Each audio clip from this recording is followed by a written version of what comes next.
Hello and welcome, dear students. I hope you all are fine and staying home safe.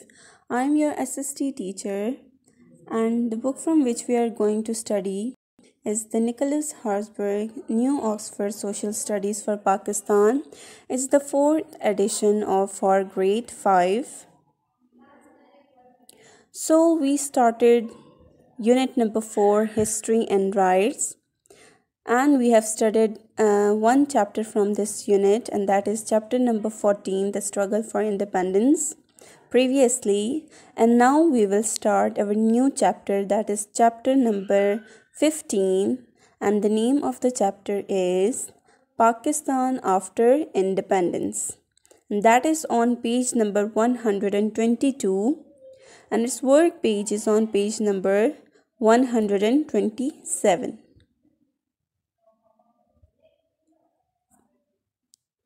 Okay, so chapter number 15, Pakistan After Independence. Okay, in the previous lecture, in the previous chapter, we studied briefly about the history of the subcontinent, all the struggles it took to bring peace in the subcontinent, all the struggles that were done by the people of the subcontinent in the history in the past. We briefly studied about that.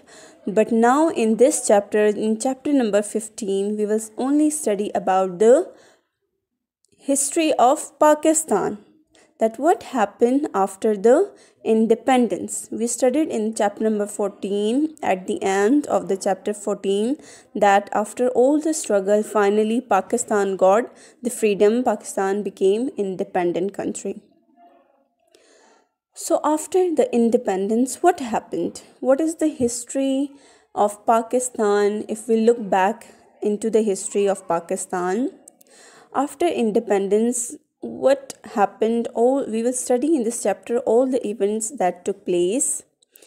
So we will start from the start that many of the Muslim who arrived, we all know, we studied in chapter number 14 that many of millions of people migrated from India towards Pakistan after the independence, and that migration is known as the world's biggest migration in the history of the world. So after the migration, a lot of Muslims arrived in Pakistan, but they were homeless.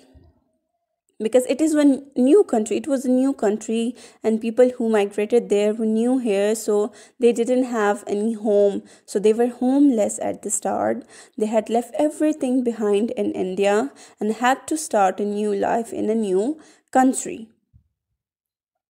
So the first thing that was done in Pakistan was that the leaders formed a government. It is very important for a country to have a proper government to organize the matters of the country. So a new government was formed to run the new country. Quaid-e-Azam Muhammad Ali Jinnah was made Governor General. Governor General is the rank of president at that time. Now, like we have president now, at that time it was Governor General. And you all know about the Prime Minister. We still have a Prime Minister, that is Imran Khan. But at that time, after the independence in 1947, Liaquat Ali Khan was the first Prime Minister of Pakistan. Okay, then the Muslim leaders of Pakistan agreed that the new country, Pakistan, would be a democratic country. In democracy, people select a government of their own choice. Democracy means when people select or elect leaders of their own choice, that government is known as the democratic government. So in a democracy, the people elect a government of their own choice. But before this could be done, there was a lot to organize in Pakistan. Okay, now this work was given to a group of leaders who formed the Constituent Assembly. Okay, what is a Constituent Assembly? The purpose of the Constituent Assembly was to make the constitution of a country. And now what is a constitution? Constitution means rules and regulation of a country. Ain of a country, rules and regulation of a country are called the constitution. Okay. After that, trouble broke out in Kashmir. You all know that Kashmir is still a controversial area where most of the people were Muslims, but the ruler was a Hindu. Name of this ruler, you can see the picture, is Maharaja Hari Singh. He was the ruler of Kashmir at that time after independence 1947, and he was a Hindu. He decided that Kashmir should become part of India because he was Hindu, so he wanted Kashmir to be the part of India. And Pakistan said that after independence, the majority Muslim areas were given to Pakistan, so the majority of people living there were Muslims. So the fighting broke out on the border. Both countries went to the United Nations and a ceasefire was ordered. United Nations organization is an organization where countries from all around the world participate. They have leaders there and they solve the issues or problems of each other. So they went to the United Nations and a ceasefire was ordered. What is a ceasefire? Ceasefire is an agreement to stop fight between two countries, fight or war between two countries. So it was an agreement, and Pakistan and India signed this agreement to stop the fight. Okay. Then on 11th September 1948, Quaid-e-Azam Muhammad Ali Jinnah died in Karachi. After his death, Khwaja Nazimuddin became Governor General. It means that Khwaja Nazimuddin became the President of Pakistan, the second President of Pakistan. But on 16th of October 1951, the Prime Minister Liaquat Ali Khan was shot dead while addressing a meeting in Rawalpindi at Liaquat Bagh. After his death, Ghulam Muhammad became the Governor General and Khwaja Nazimuddin was made Prime Minister. This is a picture of Ghulam Muhammad, and he was made the Governor General, and Khwaja Nazimuddin was made the Prime Minister in place of Liaquat Ali Khan. However, Pakistan still had no stable government. In 1955, Major General Iskandar Mirza took over from Ghulam Muhammad, who was very ill. In 1956, the first constitution was passed. It was decided that Pakistan should be a republic with a president. So the first president of Pakistan was Major General Iskandar Mirza.